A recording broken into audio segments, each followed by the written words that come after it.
Olá, pessoal. Em continuidade à nossa aula de ciência dos materiais, vai falar hoje sobre mais duas propriedades, que são propriedades térmicas, mas com forte influência em processos, em projetos, né, em seleção de materiais para projetos de engenharia mecânica, certo? Então, a primeira propriedade, então, a primeira propriedade é o coeficiente de expansão térmica. Tá? Também essa propriedade é muito importante, né, em processos de fabricação de materiais. Tá? E também em algumas aplicações de elementos, de elementos de peças mecânicas, né, em projetos mecânicos, em sistemas mecânicos. Tá? Por quê? Então, essa propriedade aí, ela, como se sabe, a maioria dos metais, eles sofrem expansão, né, dilatação, ou seja, ele aumenta o seu comprimento, as suas dimensões, quando sob o efeito do aumento de temperatura. Tá? Então, em regra geral, os metais, principalmente, né, e não só eles, mas lógico que então essa propriedade vai avaliar exatamente isso em todos os tipos de materiais, o quanto que esse material vai se expandir sob o efeito do aumento de temperatura. Tá? Então, é essa deformação térmica, essa deformação do material, esse aumento de volume do material por grau de mudança de temperatura, tá? Em função da variação da temperatura. Isso é para maior, né? Isso no aumento da temperatura e também na redução da temperatura. Então, é a variação de temperatura, né? A mudança de temperatura, porque, de forma similar, o material vai contrair, né? E vai diminuir de tamanho quando a temperatura for reduzida. Então, o que vai acontecer é que em vários projetos aos quais eu tenho um aumento de temperatura, eu vou ter um aumento do volume desse material, né? Um aumento das dimensões. Né? E esse aumento vai ocorrer de acordo com o coeficiente de expansão térmica ou coeficiente de dilatação térmica, chamado, que é específico para cada material. Então, cada material vai ter um comportamento diferente, né? E vai ser determinado esse comportamento por essa propriedade aí, por esse valor, né, por essa quantificação, que é essa taxa de deformação, de aumento, né, em função da variação de temperatura. Então está aqui, ó, a equação, né, ou seja, a variação no comprimento, pode ser qualquer das dimensões, aqui está dando comprimento, pela variação de temperatura, ou seja, por exemplo, quantos milímetros em função de 1 grau, a cada grau de aumento de temperatura, quantos milímetros esse material aumenta. Então na prática, é essa avaliação que é feita, principalmente em projetos mecânicos, aí, porque os ajustes, né, as tolerâncias são muito pequenas, muito apertadas, então um aumento de temperatura pode influenciar o funcionamento de uma engrenagem, de um eixo, né? Então isso é avaliado para saber se vai alterar significativamente o sincronismo, as folgas desse mecanismo. Você já viu, deve ter visto aí em algum momento, por exemplo, tem peças que são montadas a baixa temperatura, né? Eu já vi até uma situação em que existe um pino que fixa lá a turbina da aeronave, ele faz a fixação, né? Então realmente ele tem uma altíssima resistência mecânica e ele chega para montagem dentro de um recipiente, né, com nitrogênio a baixíssima temperatura, né? Exatamente porque ali ele tá numa dimensão bem menor. Quando montar, e aí ele tem alguns segundos para retirar e fazer essa montagem ali, são 15 segundos, parece, para fazer essa montagem, porque rapidamente vai se dissipar, ele vai adquirir maior temperatura e na temperatura ambiente há uma dilatação térmica. Então. Só que depois da montagem então não tem problema, mas na hora dele passar lá no diâmetro, no encaixe dele, ele precisa estar numa dimensão menor. E aí, isso que vai acontecer. Então, em outros projetos, por exemplo, como tratamentos térmicos, isso é importante, particularmente importante. Processo de soldagem, por exemplo. Então, todo processo realizado a uma temperatura elevada, com o material, com os metais principalmente, o que vai acontecer aqui, por exemplo, num processo de tratamento térmico. Então, vai haver uma dilatação do volume desse material e, com isso, vão surgir tensões, né? E aí, não surgindo tensões, aliviando tensões, ele vai sofrer uma deformação, que não é um aumento de temperatura, mas um empenamento, por exemplo, que é devido à dilatação desse material. Que é comum, por exemplo, deformações nesse nível de empenamento, um processo de têmpera, que é muito agressivo, você tem uma redução de temperatura muito brusca, né? Então ele está numa dilatação e contrai rapidamente. Essa mudança brusca aí gera tensões internas. No processo de soldagem também, como você aquece uma região muito localizada de uma peça, só naquela região que está sendo soldada e próximo dela, que é a zona termicamente afetada, que a gente diz.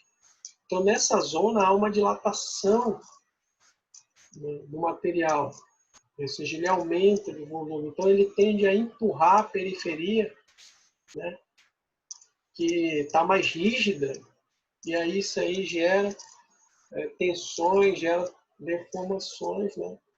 Então, teoricamente, quanto menor esse grau de expansão térmica, é melhor. Então, essa propriedade deve ser avaliada quando há um aumento significativo de temperatura, porque eu preciso avaliar qual o nível de expansão térmica que vai ter, né, de dilatação térmica que vai ter, e se isso pode afetar o projeto, o funcionamento daquela peça, a função que ela tem que cumprir, ou seja, no processo de fabricação, como esses que eu falei, que é também eterno, soldagem, se esse nível de expansão aí pode gerar tensões internas que são proibitivas ou que vão exigir um processo posterior para alívio dessas tensões, que é o caso que ocorre muitas vezes aí. Então, na maioria das vezes, a expansão térmica ela é nociva, né? Ela não é um fator que se queira. Então, o que se busca são materiais que dilatam o mínimo possível, né? Então, quanto menor a expansão térmica desse material, é melhor, né? tendo em vista que eu não vou ter esses problemas de deformação plástica no material, de tensão interna no material, de perda de folga quando houver uma dilatação no mecanismo, uma alta temperatura no mecanismo, no sistema mecânico. Tá? Então, por isso, essa propriedade realmente é importante. E, falando em termos de microestrutura, por que acontece essa dilatação? É o mesmo efeito da fusão, né? A dilatação térmica vai ocorrer antes da fusão. Então o que acontece é que os átomos se agitam, né, sob o efeito da energia térmica, e eles tendem a se distanciar por causa dessa agitação. Então, quando eles se distanciam, o material aumenta então, o seu volume. E também é interessante frisar que os materiais podem se comportar de forma diferente, né, sob faixas de temperatura diferentes. Isso é bem comum também, os materiais apresentarem, por exemplo, maior dilatação térmica próximo da fusão. Né? Isso é, lógico que é bem explicado, porque você está fornecendo mais energia e está quase já quebrando as ligações, então ele vai ter uma dilatação térmica maior, o que é diferente, por exemplo, até uma determinada temperatura. Então, até a temperatura de recristalização, por exemplo, do material, é mais ou menos meio ali da temperatura de fusão, 60%. Então, até nessa faixa ele se comporta de um jeito, acima disso ele começa a se comportar de outro. E aí, acima de uma temperatura crítica, né, já se comporta de outro. Então, há vários fatores que influenciam, e quando eu tenho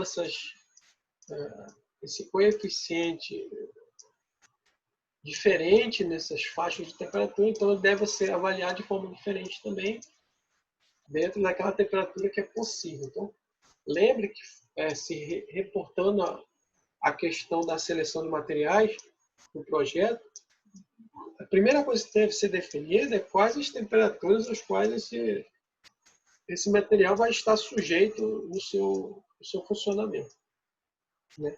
Determinando isso, então, eu devo estudá-lo dentro desses limites aí, né? Para que ele suporte os limites, então, que é o caso aí. Tá? Então, por exemplo, até aquela temperatura máxima de serviço que eu falei, né? Isso é uma determinação do projeto e pode estar relacionada à questão da expansão térmica, ou seja, eu determinar um limite, porque acima daquele limite o material vai ter uma expansão térmica tão grande que vai prejudicar o funcionamento do mecanismo, tá? Do sistema. Ok? Então, aqui, para fechar nossa outra propriedade térmica, a última aqui, eu já falei de fluência está aqui embaixo, mas já falei bem mais detalhado do que está aí, porque ela é muito importante dentro da questão das propriedades.